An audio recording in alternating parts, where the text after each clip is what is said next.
Hi, this is Valerie Aiello, and you're listening to Idea Diary. Thanks for coming back to my office and hanging out. Today I wanted to talk about personal brands versus business brands versus a legacy brand. Is a legacy brand different? I feel like a legacy brand, I'm not sure the official definition, but I feel like a legacy brand is a personal brand and a business brand combined to kind of overshadow a lifetime of well-communicated information of you and what you do. So personal branding has always been on my mind, but the main thing I'm trying to do right now is to really fine-tune my own personal brand because I do want it to be profitable for the rest of my life.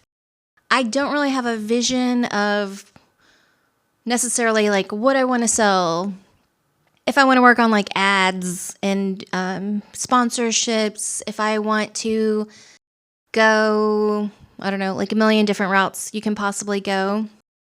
I know for sure I love being a product developer and I love making products that people want to use. And for example, journals or records or music records, producing different things. I would love to actually make film and television in some way. I want to figure out the product that people love and just be able to sell that rather than to sell myself.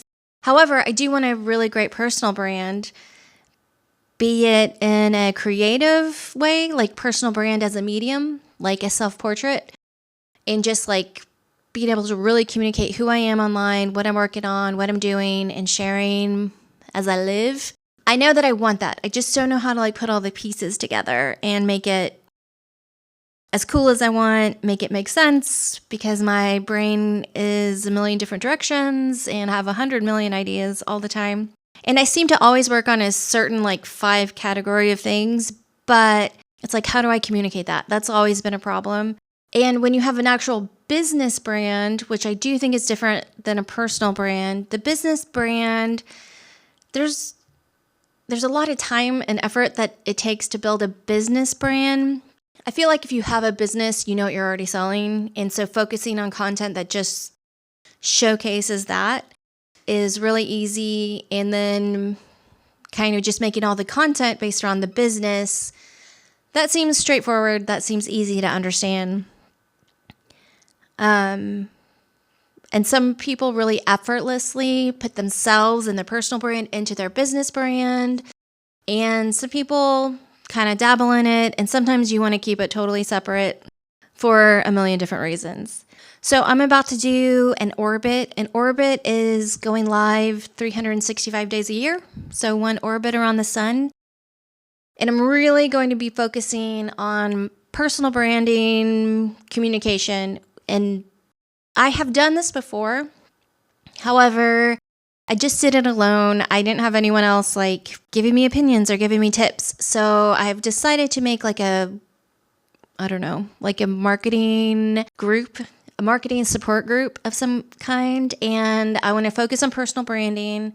I'm going to do an orbit with some people in a way where we can give each other tips or suggestions or just feedback of what makes sense and what doesn't, because I don't know, I've tried it on my own and I need something different. I don't want to pay for a class or, I just want to find some people that are in my city that are doing the same thing or kind of in the same spot as me, where you're ready to go and you're ready to take your personal brand to the next level. But you also just need that push because it's really cringy and really boring sometimes. And well, it's not technically cringy and boring, but it feels cringy and boring to talk about yourself for no reason online. Because if you're not selling something, what's the point? But I feel like that process is going to unveil itself, I don't know, 5 or 10 years. Because we're kind of at social media 2.0, where we did the MySpace and the Facebook thing, kind of understood that, which kind of rolled into the Instagram thing. And I feel like TikTok has taken us into social media 2.0. And TikTok combined with YouTube, I feel like there's a magic formula somewhere in there. And I know there's a chance TikTok could not exist in the United States starting in January. But I think whether or not TikTok exists, I think we've got the bones of a really cool social media platform. Someone will recreate that experience. And if you're not on TikTok and you don't know why it's special and cool, like I don't know how to explain it other than to actually use it. I was trying to think of some people that had personal brands and business brands that, I don't know, just kind of made me think of like, what am I doing? So one person I thought of is Gary Vee. So I really don't know what Gary Vee's business is. And I don't think he wants me to know or cares if I know. I know he has a marketing agency of some kind. Whatever it is, I'm never going to be able to afford that. So that's not why I know Gary Vee. And I don't feel like he's using his personal brand to get sales into his marketing business. I think that's just like a result that naturally is a benefit. Now, I know he has like conferences and he's a speaker and he has this like Gary Vee for kids cartoon thing. And and I think he still works with his father with the wine business, the wine website. I don't know. Whatever it was, like he used his dad's liquor store to make an online wine store. And that was really like crazy at the time. People thought, why would you want to buy wine online when you could just go to the store? But he had a vision and he made his dad successful and all that. Anyway, Gary Vee, I think, is one of the top examples of a personal brand where you just give a lot of information, you give everything for free, and then a crazy amount and you never sleep.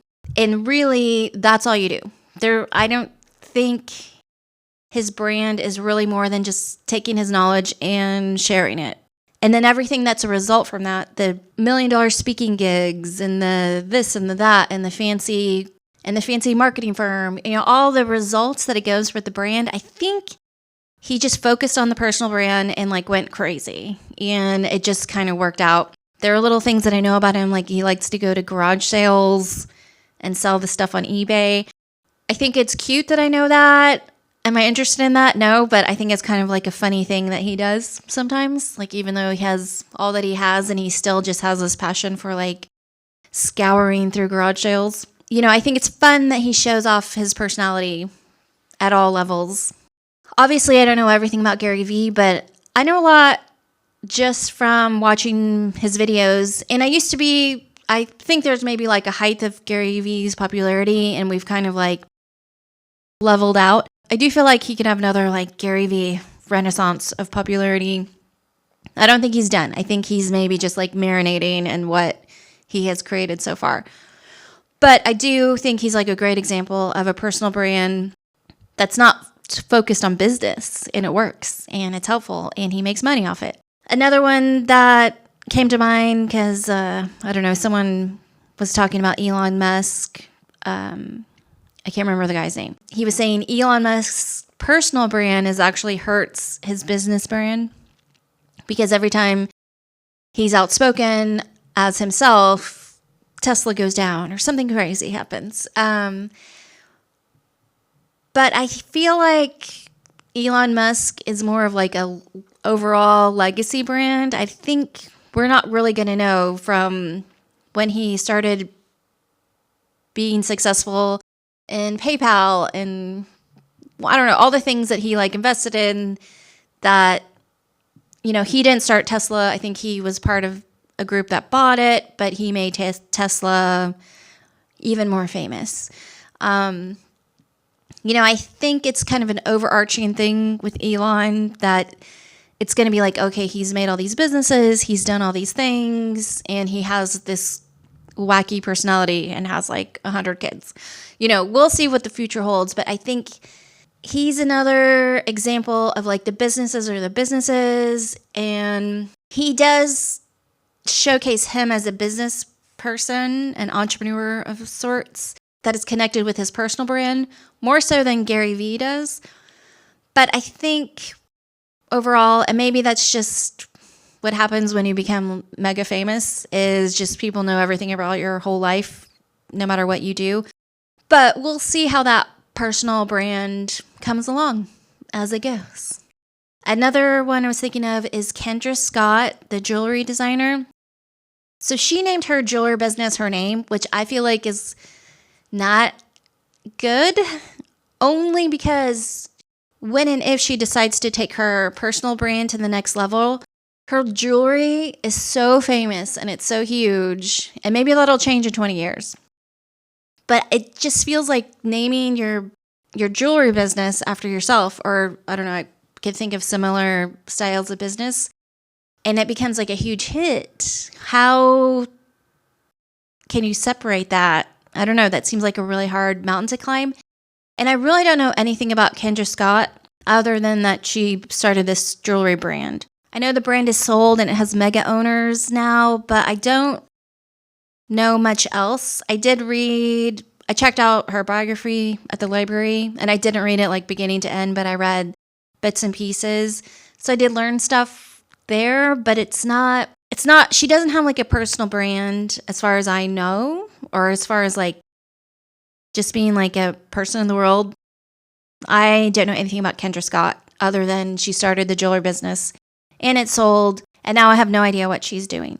That's just one business personal brands. Like when you name your business after yourself, I don't know, is that good? Is that bad? Let me know your opinions, because I kind of feel like it's not the greatest of ideas. And then another person I was thinking is Joe Rogan, who I feel like he's a comedian. I had no idea he was a stand-up comic. I still have never seen like one bit of Joe Rogan as a stand-up comedian. I had no idea that he was actually like a real stand-up comic that's like his whole being is like being a stand-up comedian, and he's friends with all the comedians. So I guess the first time I saw Joe Rogan, he was like an actor in a 90s TV sitcom, but I didn't think about him being famous. And then slowly he became a TV host. I don't know what show, like Fear Factor, maybe? And then he became the host for the fighting stuff. So he kind of combined his like health workout persona with being like a TV personality. And that combined into whatever the fighting matches that he's a host for. So still not like super famous to me for that. But then when he started his podcast, and then his podcast was just kind of like no rules, just like a chill conversation with somebody that's like making something happen. That's kind of when Joe Rogan came onto my radar. I'm just watching YouTube clips of his shows, or if he has someone really interesting on, listening to the whole 3 hours. He was kind of the first one to make that format super extremely profitable, to where people were like deciding not to be movie stars anymore and just being podcasters. So to me, when he started, I guess, being more of a personal brand, when he started his podcast, that's when I kind of figured out, oh, he's just like a chill guy that likes to smoke weed and have super long conversations. And also he's this comedian. I guess he was really into the Comedy Store and he'd always hang out there. But then when he moved to Austin, he made his own comedy store, and he calls it the Mothership. So I know that he's like still really focused on his like comedy community. And I also kind of know like he's really into health and fitness, even though he doesn't like sell anything health and fitness, at least like in a broad, he might like sell something, but I have no idea what it is. What I do know is like he's into that. He's into health and working out. I know he likes to smoke weed, even though he can't really say that anymore because now he's in Texas, and I just don't think that's a part of his show. The way that it was when he lived in California. So there are all these things, and I'm not like a super Joe Rogan fan. I just have, through the decade of seeing him on YouTube, here and there, I know all these things about Joe Rogan, and I've still never seen like 1 second of his comedy. I have no idea if he's funny. Supposedly he's funny. All I've ever seen is just him being like a normal guy, just talking to some other person. So I really feel like he has an interesting personal brand that's just like an overarching, he can do anything that he wants to do and just be himself, or he could do nothing because now he's so successful. But I feel like in general, these 4 examples are just for people that have used personal brand or not, as far as Kendra Scott, as I can tell.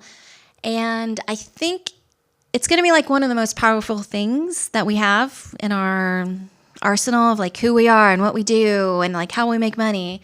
So I'm focusing on it. I don't know. That's all I got today. But thanks for coming in and hanging out. Bye.